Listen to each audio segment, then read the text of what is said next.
Seperti yang dikatakan oleh Robert Klitgard dalam bukunya Controlling Corruption pada tahun 1988, maka pemberantasan korupsi harus fokus pada perubahan sistem dan itu bisa dilakukan secara sistematis. Dengan seluruh kesempatan atas eksepsi ini, maka demi keadilan dan kebenaran, memperhatikan kepentingan umum, serta berdasarkan aspek formil, material, kemanusiaan, dan latar belakang dari seluruh perkara ini, maka kami percaya bahwa yang mulia para hakim benar-benar menunjukkan bahwa hakim adalah wakil Tuhan di muka bumi sebagaimana disampaikan oleh William Shakespeare. Dengan demikian, kepada yang mulia majelis hakim yang memeriksa dan mengadili perkara aku terhadap atas nama saya, Hasto Kristianto, mohon dan mengharap sebagai suatu proses penyelidikan hukum dapat menjadi pilar utama pencari keadilan.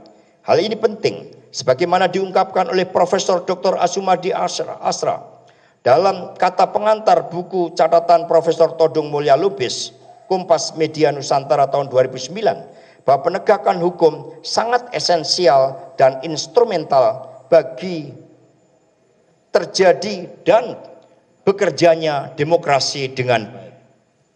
Tanpa respek kepada hukum yang diikuti dengan penegakan secara teguh dan konsisten, demokrasi bukan hanya tidak berjalan baik, bahkan lebih jauh lagi, berujung pada kehidupan sosial politik yang penuh kekacauan atau chaotic dan anarkis.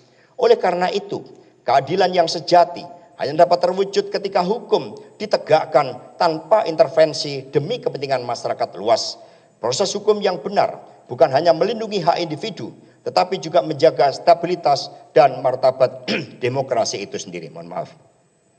Berdasarkan uraian yang telah disampaikan di atas, jelas terdapat keraguan mendasar dalam pembuktian dakwaan yang diajukan oleh jaksa penuntut umum, baik dalam hal kejelasan unsur pidana maupun ketepatan penerapan hukum terhadap terdakwa.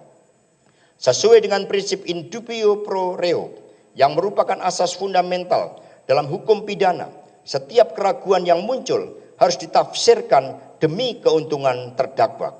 Oleh karena itu, demi menegakkan keadilan dan menjunjung tinggi hak asasi manusia, kami memohon kepada majelis hakim yang mulia untuk menerima dan mengabulkan eksepsi ini serta menyatakan bahwa dakwaan yang diajukan tidak dapat diterima atau batal demi hukum. Berdasarkan hal-hal yang telah diuraikan di atas, dimohon kepada majelis hakim yang mulia yang memeriksa dan mengadili perkara aku berkenaan menjatuhkan putusan sela dengan amar putusan sebagai berikut. 1. Menerima dan mengabulkan seluruh nota keberatan atau eksepsi terdakwa dan penasihat hukumnya sebagai satu kesatuan.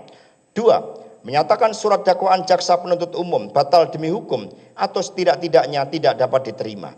3. Menyatakan atas nama terdakwa Hasto Kristianto tidak dilanjutkan pemeriksaannya. 4. Memulihkan hak terdakwa Hasto Kristianto dalam kedudukan, kemampuan, harkat dan martabatnya. 5. Memerintahkan jaksa penuntut umum untuk membebaskan terdakwa Hasto Kristianto dalam waktu paling lambat 24 jam setelah putusan dari majelis hakim yang mulia. 6. Memerintahkan agar seluruh barang bukti yang disita oleh penyidik dan jaksa penuntut umum untuk dikembalikan kepada pihak dari mana barang tersebut disita. 7. Membebaskan biaya perkara kepada negara. Majelis hakim yang mulia, akhirnya saya dan tim penasihat hukum berharap agar eksepsi ini dikabulkan. Di rumah tahanan, saya mendapatkan seorang sahabat. Melalui sahabat yang beragama Islam ini, saya mendapatkan begitu banyak nasihat kebijaksanaan yang bersumber dari Al-Quran dan hadits-hadits. Nasihat tersebut disampaikan oleh sahabat baik saya, Afrian Jafar. Beliau menyampaikan dari Quran, surat Al-Maidah ayat 8, berikut terjemahannya. Wahai orang-orang yang beriman, jadilah kamu sebagai penegak keadilan karena Allah, menjadi saksi dengan adil. Dan janganlah kebencianmu terhadap suatu kaum mendorong kamu untuk berlaku tidak adil. Berlaku adillah, karena adil itu lebih dekat kepada takwa. Kemudian dari Quran, surat Ghafir ayat 18, berikut terjemahannya. Orang-orang yang dijolimi tidak mempunyai teman setia seorang pun, dan tidak pula mempunyai seorang pemberi syafaat yang diterima syafaatnya. Mohon izin saya ulangi. orang-orang yang dijolimi, orang-orang yang zolim, orang-orang yang zolim tidak mempunyai teman setia seorang pun dan tidak pula mempunyai seorang pemberi syafaat yang diterima syafaatnya. Yang lain dianggap dibacakan. Kemudian dari hadits riwayat Bukhari nomor 1496, Muslim nomor 19. Dan berhati-hatilah terhadap doa orang yang terjolimi karena tidak ada penghalang antara doanya dengan Allah. Demikian pula yang disampaikan oleh Romo Sidunata kepada tersaya, yang diambil dari Alkitab, dari Markus 13, bab 13 ayat 11. Apabila mereka mengiringi dan menyerahkan kamu, janganlah khawatir akan apa yang kamu harus katakan, tetapi katakanlah apa yang dikaruniakan kepadamu pada saat itu juga, sebab bukan kamu yang berkata-kata, melainkan Roh Kudus. Demikian nota keberatan atau eksepsi ini kami sampaikan dengan harapan agar keadilan dapat ditegakkan sebagaimana mestinya.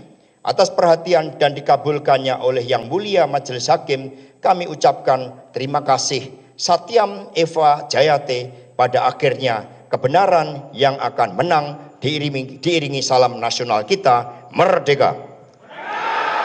Hormat kami terdakwa Hasto Kristianto ditandatangani tanggal 21 Maret 2025. Terima kasih kami ucapkan kepada Majelis Hakim yang mulia yang telah memberikan kesempatan saya untuk membacakan eksepsi ini.